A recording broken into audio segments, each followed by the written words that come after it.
to LOA Today. I'm Walt Mason here with life coach Joel Elston and Alyx King. It is Thursday, April the 18th, 2019. It's 8 a.m. in New York, 5 a.m. in Los Angeles, 1 p.m. in London. Sydney, Australia is about 10 p.m. Wherever you are in the world, thank you for joining us for another episode of LOA Today, your daily dose of happy. And I'm happy that we are back again doing our Thursday morning thing with Joel because, Joel, it's one of my favorite times of the week is being able to talk to you. And, I mean, I get to talk to Alyx, I get double doses of Alyx, but my weekly dose of Joel, otherwise my week falls apart. So thank you for doing the show. I always appreciate it, Walt. It's always good to be here. We have such a good time doing it, and I'm so glad Alyx is on board. The more the merrier, and it is a highlight of my week as well. Absolutely. And Alyx, you had an interesting idea for a topic today. Where did this? Why don't you tell people what it is and where did it come from? Where'd you get this idea? I want to talk about toxicity today because I feel like on the Law of Attraction Change My Life group, there's a lot of posts about negative people in other people's lives and how to get rid of them or what should they do, things about of that nature. So I think it's a good idea that we, throw some ideas out there. And it's not unique to that group, by the way. I mean, No, as far as all the Law of Attraction groups have that kind of toxicity. Yes. All social media has that type of toxicity. And I suppose it really comes down to not so much what can you do about the toxicity, but what can you do about how you're going to react to it and how you're going to deal with it. Mm-hmm. Right? Yep. Which basically means how do you ignore it? Mm-hmm. Which is not something we talk about much, Joel. How do you ignore things? I think a lot of it, like we talk about when you give it power, and this is almost the counterintuitive part of the law of attraction. So if you have to spend a lot of energy ignoring it, in a sense, you're still giving it power. So learning to there's a difference. When I'm working with people, most people assume that the difference between love and hate are the exact opposite. They're not at all. They're the same basic emotion. It's how it's directed. The opposite of either love or hate is total indifference. And getting to a point where, I choose what I give power to. If somebody calls me a bad name or says something that's critical of me, it isn't what they're saying that matters. It's who that's saying it and how much I allow that person to say it. Mm-hmm. And that's really important, really, really important to understand. And the power that I give someone, it goes to a deeper level than the toxicity.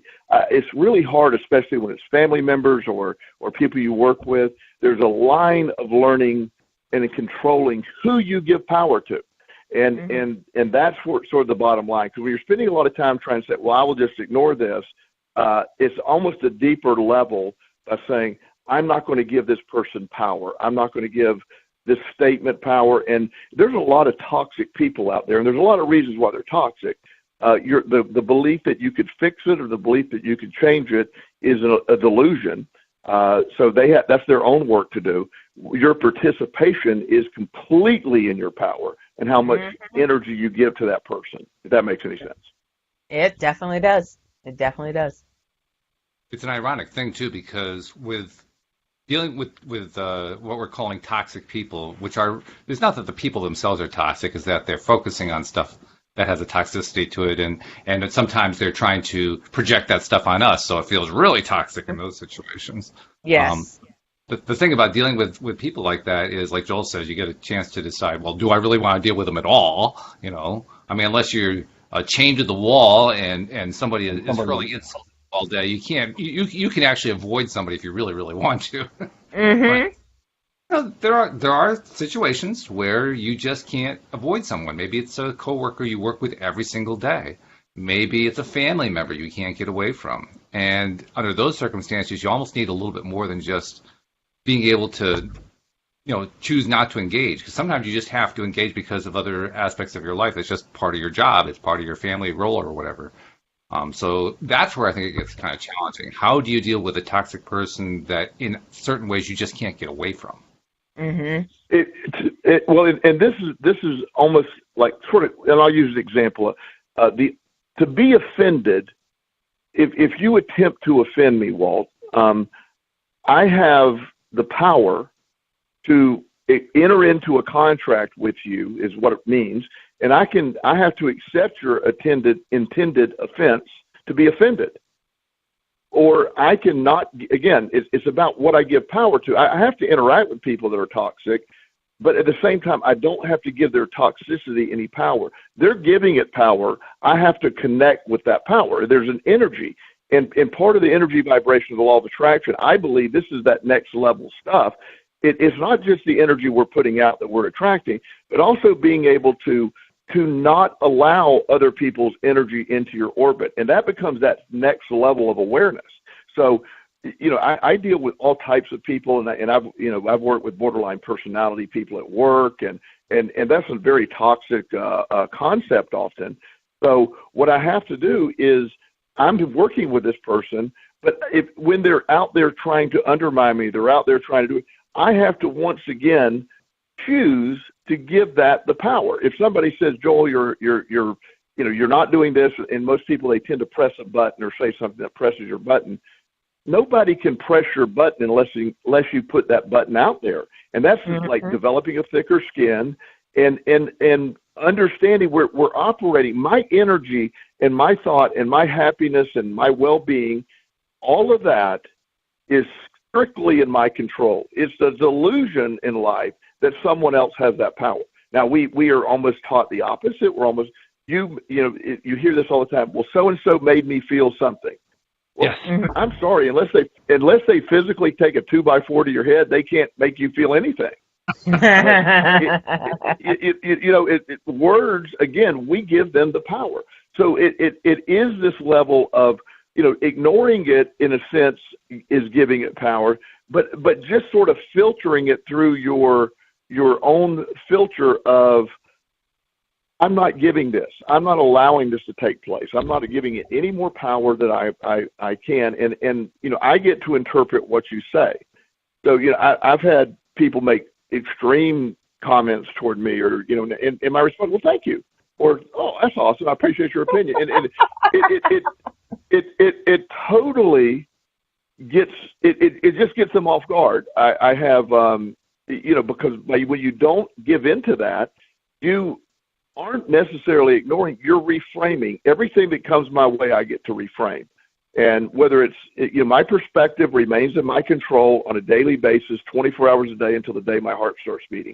That's my perspective. When I allow others to dictate a perspective to me, then I lose my reality and I allow somebody else to be in charge of that. And that's negative or positive or anything. I like to participate and surround myself with like-minded people who operate on the same energy, but not everyone in my orbit is that way.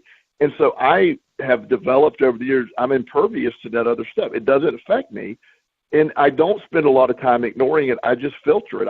And eventually people, when they realize they lose the power, they adapt their way of communicating with you. Yep. That's true. That's been your experience, Alyx? To a point. I like to take the ignorance is bliss approach. So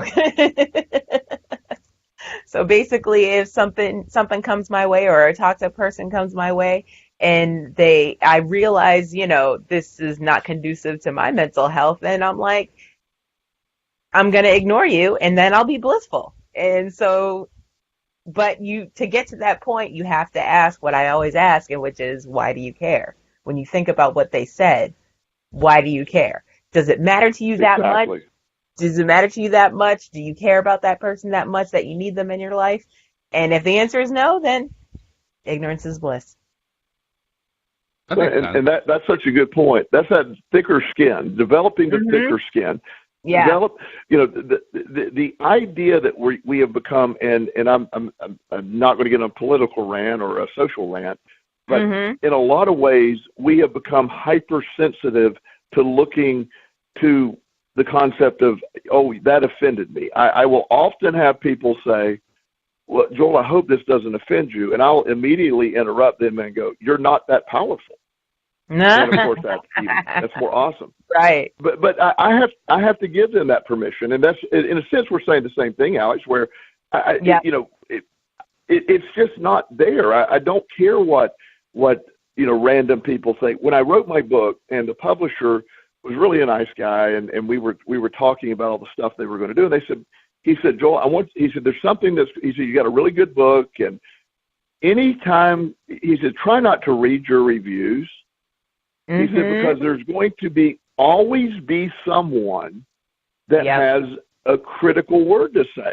He said, people are going to love your book, and there's other people that no matter what you say are going to take a contrarian approach and say something to try to press your button.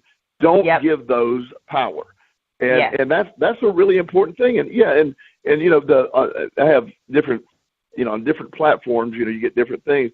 Out of all the platforms my book is sold on, I have, I think, a total like 90 reviews. Amazon has like 20.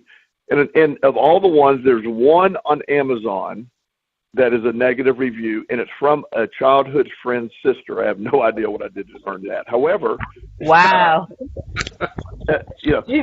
However, it's not. It's not. I saw that person when I was down in Florida last time. Always spoke. It doesn't have any power over me because I understand that I'm not that person. Everybody's energy, that toxicity, as Walt said.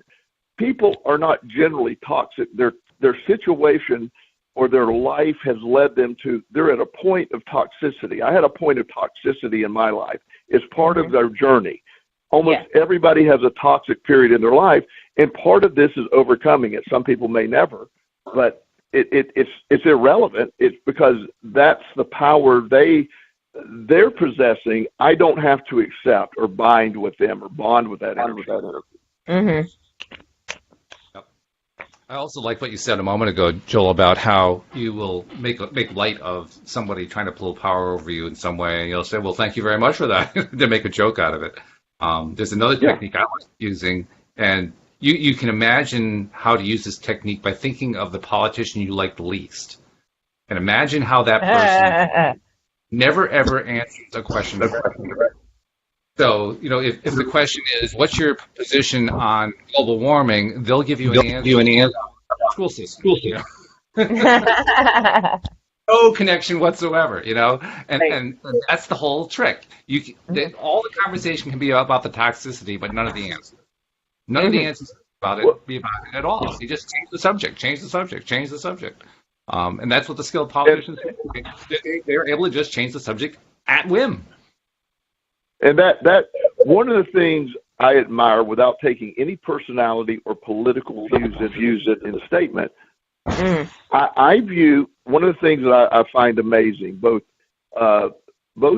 Hillary Clinton and Donald Trump have an amazing ability to direct the narrative in their view, how they want to go, without commentary again on either.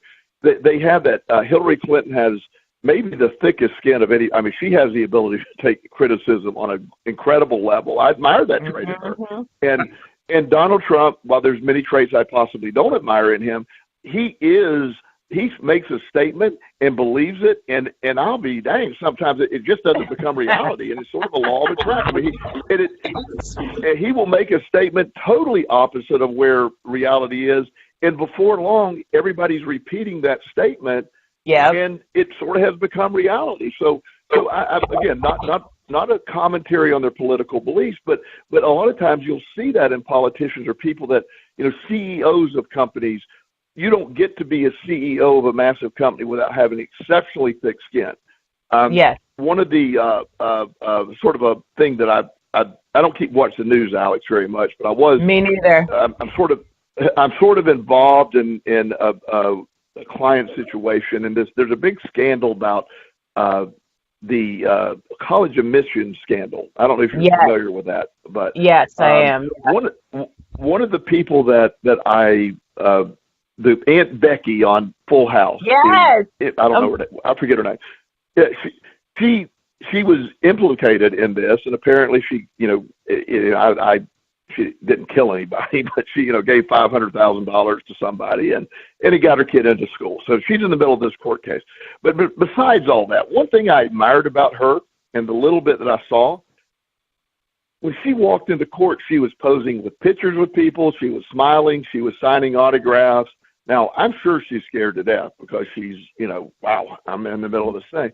But, at some point, what are you going to do? So her energy right now is, let's just do what we got to do. And if she could face up to 20 years in prison, I would be really shocked if she spent a night in prison or jail. But I mean, she could, and it's probably going to cost her a fortune. However, she's out there smiling. A lot of it is what we bring, what we bring to a situation.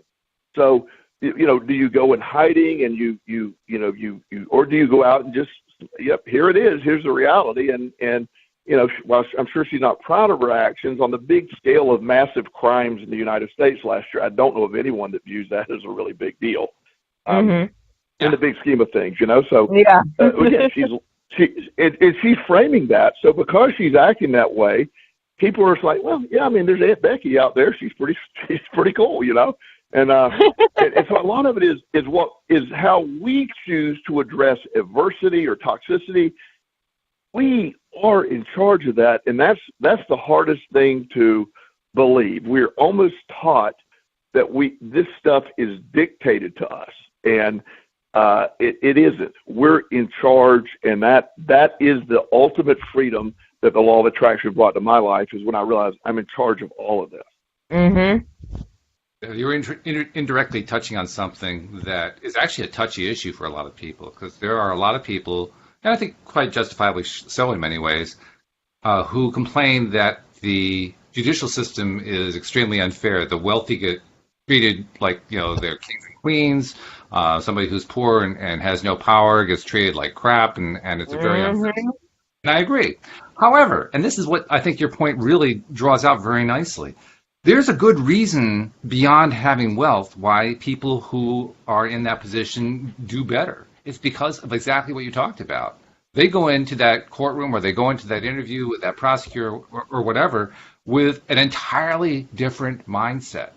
And sure, that mindset is helped a lot by the wealth that they have, but nevertheless, they do have the different mindset. And that different mindset makes a huge difference. That's what we know about law of attraction. What your mindset controls your experience. It directly impacts it in ways that you can hardly even predict in advance, but you're using the term vibration. If you're in vibration X, you're going to get more X back or something similar to X. Right. Vibration is good, you're going to get more good back. If your vibration is, oh my God, I'm in trouble and I just feel miserable and I can't believe how can I get out of this? Guess what's going to come back? You can't really avoid that fact. So on the one hand, I'm sympathetic on the issue, but on the other hand, it's like, well, the mindset does make a difference. And I think we should. Well, and that is, first of all, everything on our planet, everything is in nobody has ever said or insisted that, in my opinion, we have absolutely nothing going on that isn't in our control. However, life isn't fair. So the concept that life is supposed to be fair is not necessarily an appropriate, thought. It's unfair to, I can't say, I grew up in a much different environment than some young person growing up in inner city Baltimore. So I can't sit there and say we had a equal start. I can't. That part is a fact. However, I can say, and I've worked with many people from very different backgrounds, in the end, and I love the statement, it's more of a general statement, I'm not responsible for the programming I was given as a child, but I am 100% responsible for fixing it. And so when you accept the narrative that everything's unfair, you can make yes, it is unfair, and I can continue to live with that, or I can level the playing field. And there's a gentleman who has a very popular book out right now. I forget his full name, but he's a Marine. His name's Goggins. I don't know if you're familiar with him. No. He's an amazing gentleman, and he has overcome so much in his perspective. He has become impervious to outside criticism, and he has become wildly successful. He's one of just, his story is amazing from childhood on, and I highly recommend the book. While also be very, very cautious. I think he was going for the world record of F words in a book. So just putting that out there. Yeah, I mean, I think he did he set that record. But outside of that, I'm very, very pleased with what he's done with his life and the example he gives. So I love that kind of concept, and it is unfair. And there's all of that is very true. And the point of we all start from different places, but the goal is to fix and go and move forward and overcome. I sort of believe that's the point of life. And we all nobody's had a perfect life. I've had some really tough times, but I have never claimed to be, I know people with much tougher times than I've been through and that are wildly successful. So I'm not claiming a victimhood in that. I'm claiming a victory. Oh, yeah. In fact, I'd go further and say, if you haven't had, this is strange coming from me, but if you haven't had that kind of really difficult circumstance, really, really difficult, it's hard to do really, really well. The people who have the difficult ones seem to be the ones who prosper the most. Joel, you've taught me that one over the years, over and over and over again. So many different examples of people who had various kinds of horrible circumstances in their lives and just turned it around in a big way. And I think your hypothesis is right. It's because they went through those struggles. The struggles made them strong. Well, and here's the piece that is so very important, that backing up exactly what you're saying there. My greatest, I think the greatest part of my life is the struggle. The struggle is what grew it. I grew up in a situation that, wasn't optimal in the beginning, but I've had some ups and downs. I had a lot of things happen. But the struggles led me to my discovery of the law of attraction. My struggles led me to these, all of this next level stuff. And all these struggles have made me incredibly strong. I am the man I am today because of the struggles. And this is the answer. This is the people that I know that are wildly successful, the people that I know that have just gone out and really lived a life of success and lived a life of these people have overcome things. There's some people that come out. I know some people that are born into incredible wealth, and they have very little struggle in their life, and they die exceptionally wealthy, and they live this life that appears to be so, wow, that's the perfect life. They never had to struggle. I view it the opposite. They don't understand life. They don't understand the fixing it. They don't understand that I had days where I had no idea where I was going to sleep. I had days I slept in a flower bed. I've eaten out of a trash can. I've had those days, and to be where I'm at now today, all those led to this. So I'm claiming that, not that I'm trying to judge anyone else's situation, but this is the part that matters so much in my mind. So I think as we go forward, we have to, identify, I do, that yes, the struggles were there. They're either a bad thing or a defeating thing, or they're part of this incredible journey that we're on. And without it, I don't know what I would do. Yeah. Well, and I would also point out that someone who seemingly has an idyllic life, someone born into wealth, living in wealth all their life and so forth.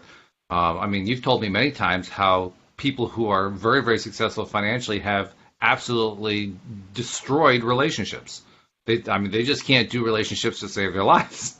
So it's not like they don't have anything to deal with. It's just that the money part is taken care of, but the other part of it can be in shambles. I have people I know and people that I work with, and I know people that have over $1 billion, and I mean it's mind-boggling money.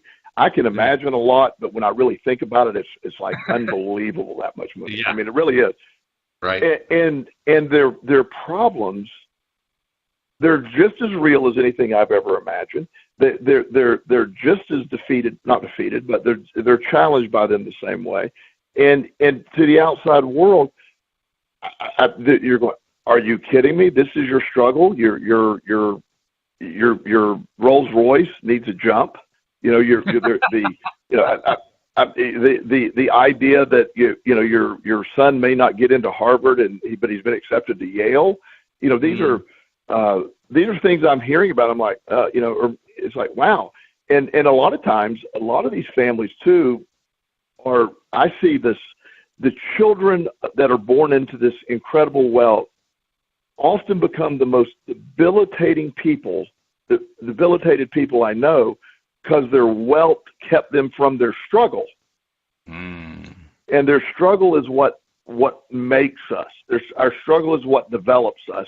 And when you keep somebody from struggling, you stop their, you don't allow them to develop. I was forged through struggle. If my parents and everybody would have kept protecting me from my consequences, I never would have changed what I needed to do. My consequences almost killed me, but in the end, they made me much stronger. And so you within the toxicity, you can rise above, like we started with the topic, the toxicity that's going on there.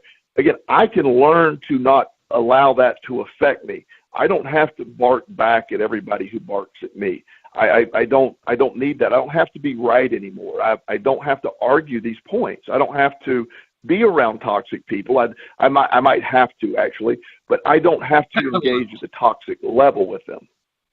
And even there, you're volunteering because you're a life coach. That's what you do. You help people. So it's not like you were led there in handcuffs. You said, "Yeah, no, I volunteer to do this." Yeah, and I like right now in the middle. If you're hearing a beep in the background, I have a client that is a great lady and all, but she's going and she's very in a very toxic mindset right now, and she's really going through a whole lot. And the reality is, it's part of her struggle. We're going to get there. She's going to be okay, but she's worried about minutia. She's worried about the details, and it's not helping her. But that worry is inviting more anxiety, which is creating her to be more anxious, which is creating all these dilute. And you see, so I work in an environment where that energy is there, but I have become 90% effective at deflecting that energy and not letting it penetrate where I'm at. And for a long time, I couldn't always do that.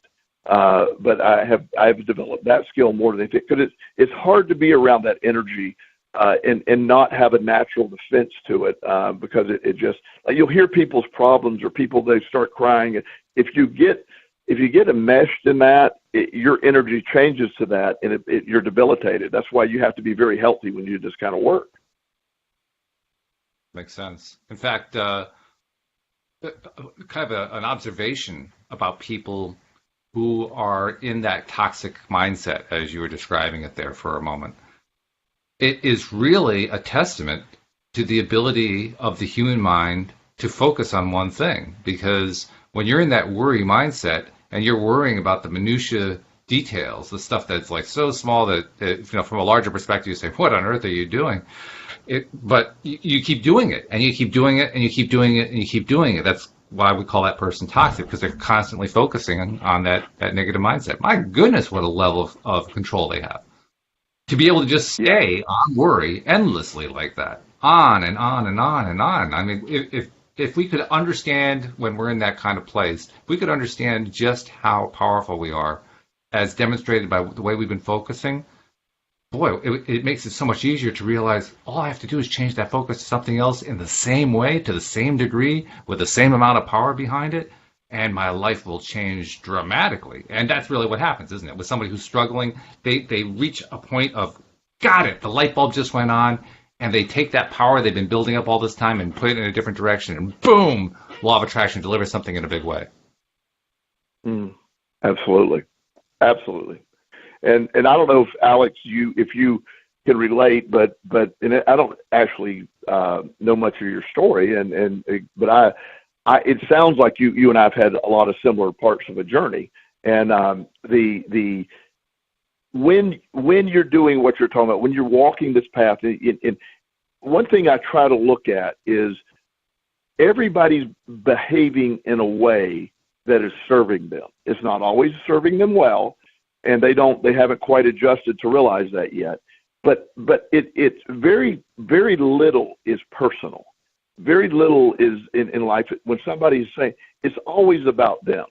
and now they may be lashing out against you, trying to get their needs met or protect themselves. I know people that have been in very toxic relationships. They automatically are looking to sabotage relationships, or they are automatically because they've been hurt so bad, so they're so protected, and they're almost like, well, I want to get that person before they get. I see that a lot with the kids in foster care. You get somebody who's been in foster care for a few years, and they're 16 years old, and they become jaded, and the system has really treated them poorly, and then to all of a sudden send them out to the world, and when somebody says, hey, maybe I can adopt this kid, and they're like, oh no, I'm not going to be hurt again, and they sabotage the adoption. It's very sad, but it happens all the time. Mm-hmm. Oops, Alex, we lost your mic. I saw you say something and nothing came through. So double check. Hold on. Can you hear me now? Yeah. You had a noisy jack there. Weird. I don't know. It's struggling a little too. It is. But without struggle, you have no strength. So there we go. There it is. There you go.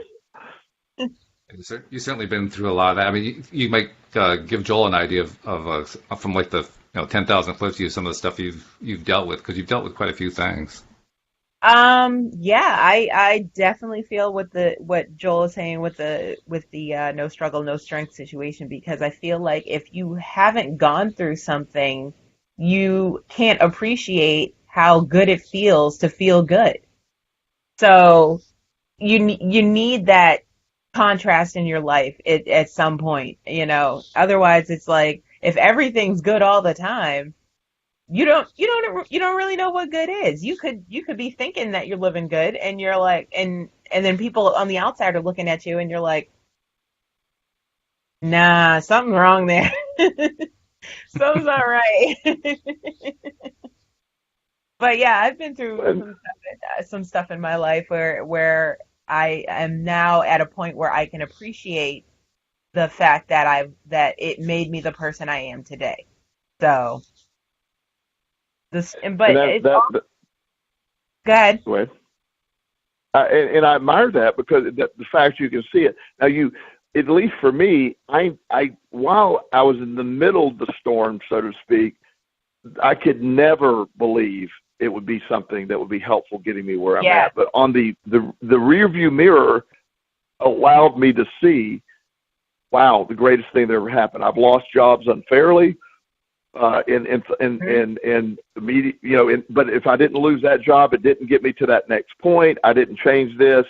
So I now look at it. Now I've gotten to a point almost that no matter what happens, I'm in like, okay, well, this will be interesting to see how this turns out. I know it's going to be great. I just don't know how it's going to turn out exactly, but it's going to be great. And in a weird way, it sort of takes some of the suspense away when you get to this point. It's like, like, Joel, you're not worried about that? It's going to be fine. It really is.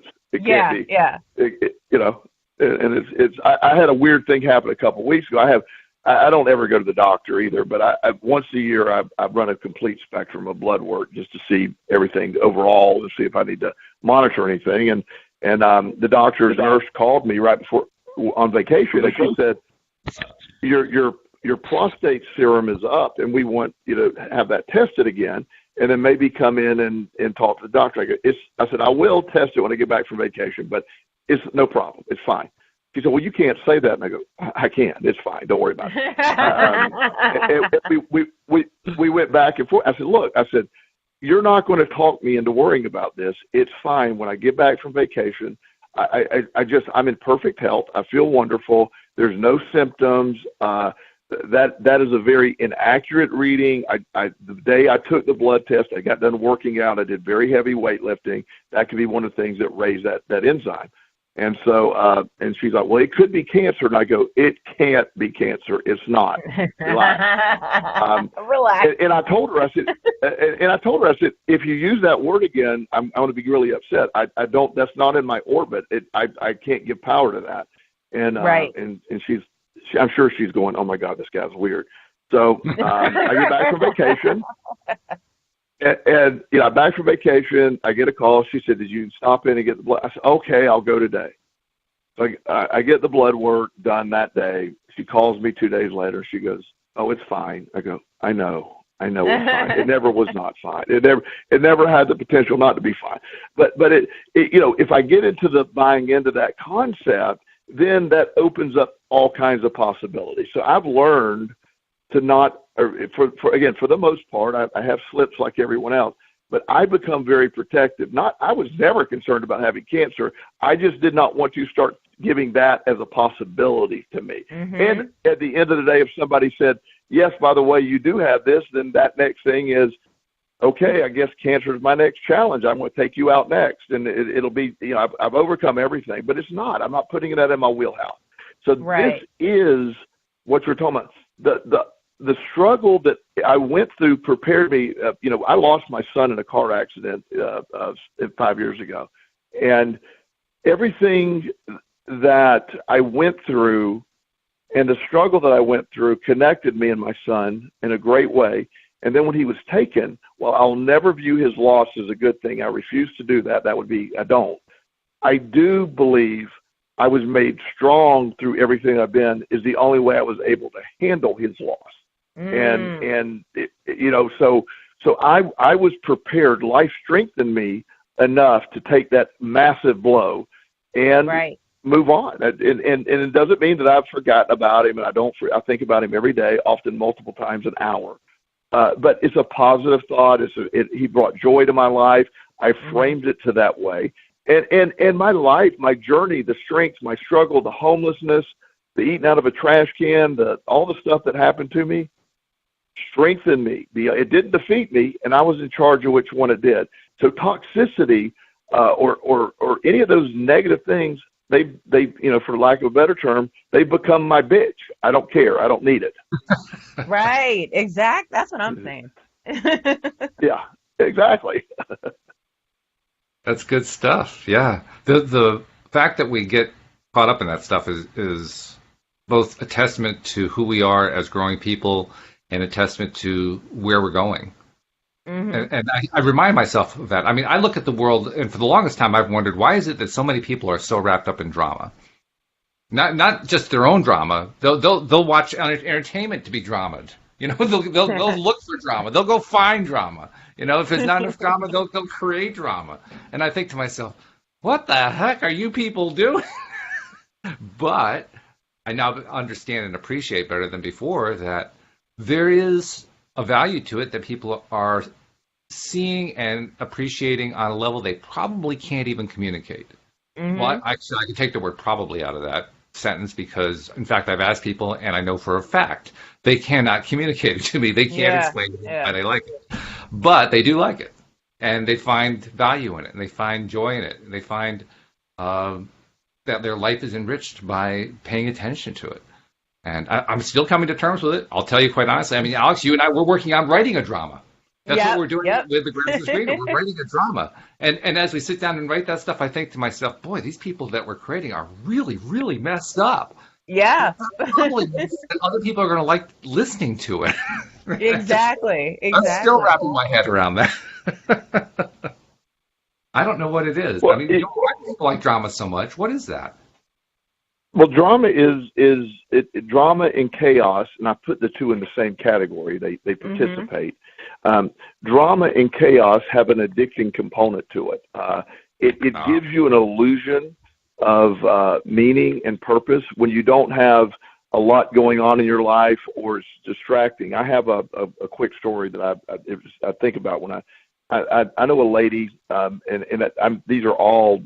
I've changed everything, so there's no reference to anyone in particular. All the fish away. She was in California, and she had like 10 children, like with 4 different dads, and her house was chaotic.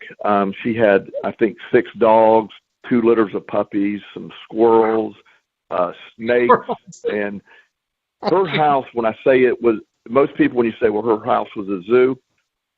I'm not kidding. It was a zoo. You had kids from 2 years old to 19 years old. It was an incredibly dark. I'm trying to come out. It was incredibly difficult, stress-filled environment. Mm-hmm. And I was always baffled by why she had invited so much stress. And so I took a deep breath one day, and I went in there, and I was out visiting, and I was doing some work with them, I was talking to a psychiatrist after I left because I was baffled at something that happened. One of the little kids accidentally stepped on one of the puppies and killed it, and there was a lot of drama around that. Yeah, dead puppy. Sorry, the story's sort of lost the momentum of the positivity there, but yeah, we'll pull out of it. So it's like, dead puppy. my mind went to.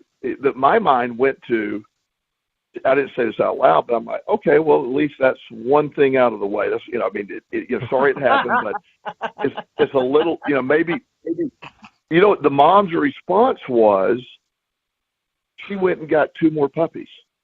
Wow. And I was baffled by that move. And then the doctor I was working the case with said, Joel, what she's doing is the drama and chaos created by all this keeps her from her reality. Her reality is she's a single mom with a little bit of money, and just her life's out of control. She's made incredibly poor choices, has all this stuff happening. So the distraction of all of this keeps her from her reality. So drama and chaos serves a purpose to sort of keep us away from reality. Unfortunately, also keeps us in a very negative mindset. It keeps us in, we're often engaged in all that drama. And I will tell people frequently, you're addicted to the chaos. You're addicted to the drama, just like any other addiction, because it's serving you on some level. Now, they don't like to hear that, but it is very true. And there's a beautiful term, or there's a beautiful thought. You can end chaos and drama by stepping out of it, by not participating. It just, at the end of the day, I don't have to get all worked up about it. It's just, I'm not going to do anymore. There's even a psychological model that a lot of people, anybody that's been in most basic psychology classes, called the drama triangle. And it literally is about how people get stuck in the triangulation of drama and chaos. And, the easy way to get out of it is to break the triangle. And so you can do a quick Google search. Anybody look up drama triangle. It's really good information out there. But it is. Drama and chaos is very addicting, and it serves a purpose of distraction usually, because it creates an alternate reality that has no that keeps you from things that you should be dealing with. Another way of pointing to the fact that the human mind is capable of focusing in incredible ways on what it wants to focus on, because it wants desperately not to focus on that reality. So it focuses on anything but, and if there's not enough anything but, then it creates some. Wow. Well, another thing about drama and chaos is it also allows you the opportunity, and I'm saying opportunity because not everybody does this, but it allows you the opportunity to play the victim and to say, oh, poor me, because I have this going on and this going on and all this drama and all this chaos. Look at my life. Someone help me. And just step out of it. That's all it is. You don't have to do it. You didn't have to get 2 more puppies. You know what I mean? Like you had one less problem. You added 2 more. That's so Alyx, that's so dead on. When you talk about, I love the statement, or whoever, I've never attribute the right people saying this. I don't know who said it, but the people that drive me crazy are people that create their own storms and they complain about the rain. There is no way you cannot expect someone to go, like you're saying, I need 2 more puppies. You don't need 2 more puppies. You need to get rid of 10 puppies and maybe loan out a couple of kids. You got too many hats right now. You gotta, you gotta, I mean, there's just too much happening. But that again, there's so much going on, it becomes overwhelming. One of the terms, a 3-ring circus, when There's three rings going on at one time. It's all distraction. And the reality is your life is screwed up and you're not going to fix it because of I'm a victim of all this. I didn't have a fair start. I have one of my favorite stories that Walt and I talk about a lot is a young man that he was in foster care and all this stuff was happening to him and it was horrible. It was and he was buying into everything and he was told that his traumas were this and his mom died and your ADHD and you're oppositionally defiant, and he started hearing all these things. He was behaving as if he was everything they said, but it wasn't because he really was. He was fulfilling their role. They said it, and so this is a 12-year-old kid, and when I sat down, I basically went through the whole thing with him. I go, you're believing this bullshit these people are telling you, and it's ridiculous. You're not any of those things. And one thing I love about working with 12-year-olds often is they respond greatly to the law of attraction. They don't have all the years of stuff built up. So even this kid had a lot of resistance there. He instantly identified, and he flipped a switch that I've never seen anybody flip a switch that quickly. His grades went from D's and F's to A's and B's. He changed his entire personality. We eventually got off all these medications he was on. And he no longer was oppositionally defiant because he quit being the victim. Your mom died. Prozac doesn't fix the depression for that. You got to deal with your mom dying. And we have to at some point put a period behind that chapter and move on. You're 12. And that's been a few years ago. He's been adopted into a home. He's thriving. He's on the honor roll. He plays lacrosse. This is a different child because he quit playing the role of victim and then living the dictated role that the victimhood gave him. Yes. So powerful. So powerful. That's just that every time I hear that story, you always tell it a little bit differently. I get a chill up my spine, like, oh, that feels so good. It's so great. Well, it is. It's empowering. I mean, and to see how, it's a great lesson. He's a teacher to me. Even though I was sort of his teacher in the beginning, he's become my teacher because his ability it took me 10 years to do what he did in 2 months. As far as and he's manifested this incredible life, and he did it when he and I love your statement. Chaos and drama gives you the opportunity to play the victim card or victimhood, and and victimhood is about none of this is my responsibility because of all this hand I've been dealt here. Yeah, as I said. That is the single most debilitating mindset. Another thing that Walt and I talk about often is my son Justin, who I adopted a few years ago. I was in a Social Security office to change his name, and that's always a fun visit, Social Security office. And as I was sitting there, I was hearing everybody talk about how they were going to discuss with the evaluator how to make their disability worse. And they're going to get more money by more disabled. And they were like, I tell them you have neuropathy in your leg, and if you can't do this, and that'll get more disability money. And I wanted to stand up and go, okay, victims, please, all you victims, please listen. You're killing yourself. You can walk. Your leg may hurt, but you can walk. You're morbidly obese. Quit eating sugar and get moving. Blah, blah, blah. I wanted to give that statement. They would have probably executed me on the spot. But they were rehearsing their victimhood. And by the way, my disclaimer here, I got to give a disclaimer. I am not critical of anyone going through whatever anyone's going through. I'm not making fun of disabilities. I'm not making fun of that.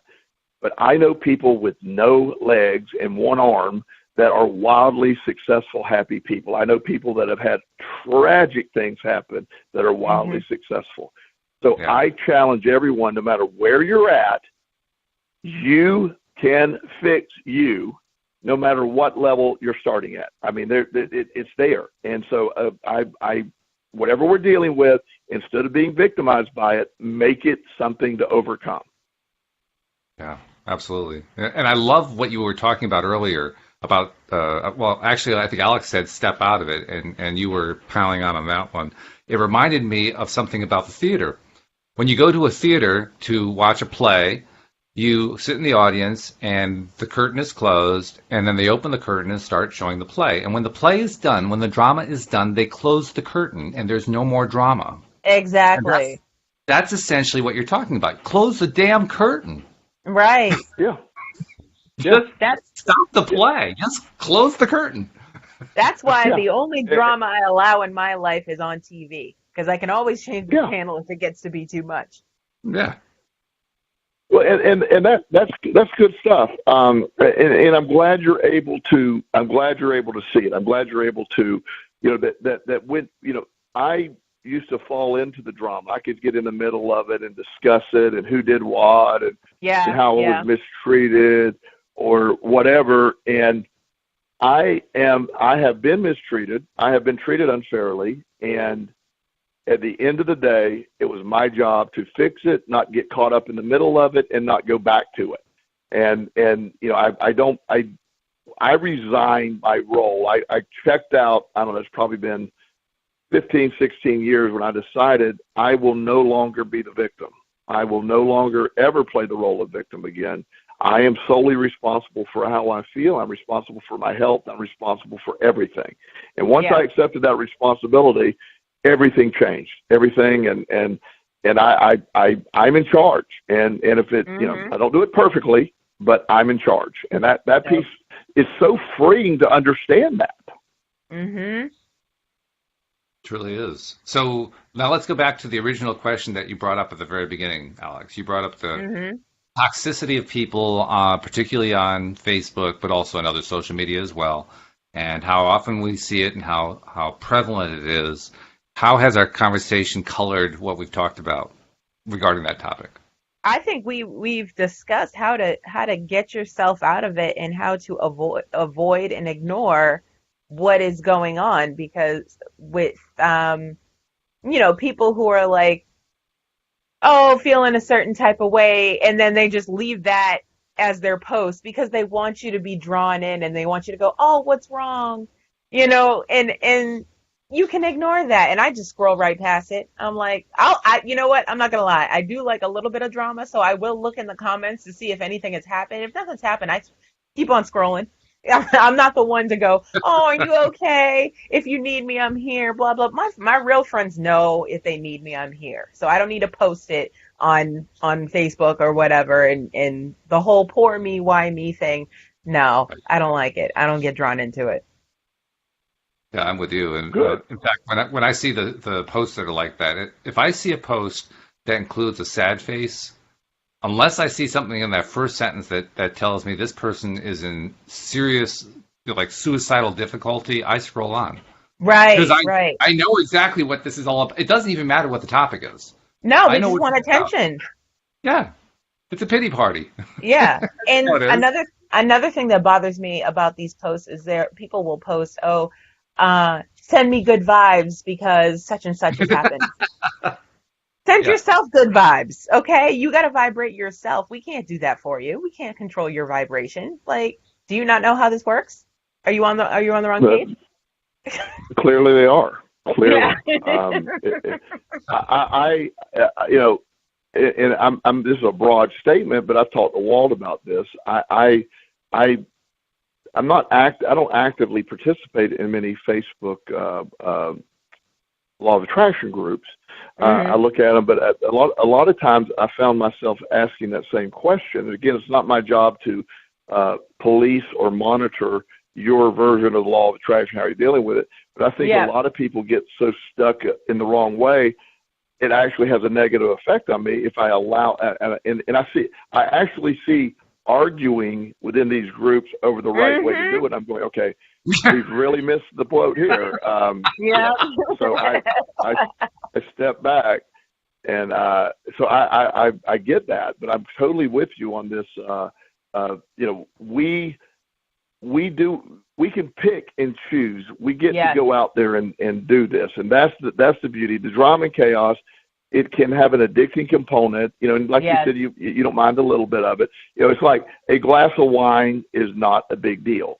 Two bottles of wine is not a good idea. Exactly. Same theory here. Yeah. It's A true. little dab will do you. There you go. A little dab is often more than enough. And even Yeah. on those occasions where I do decide to say something, I usually say something just to shake it up a little bit.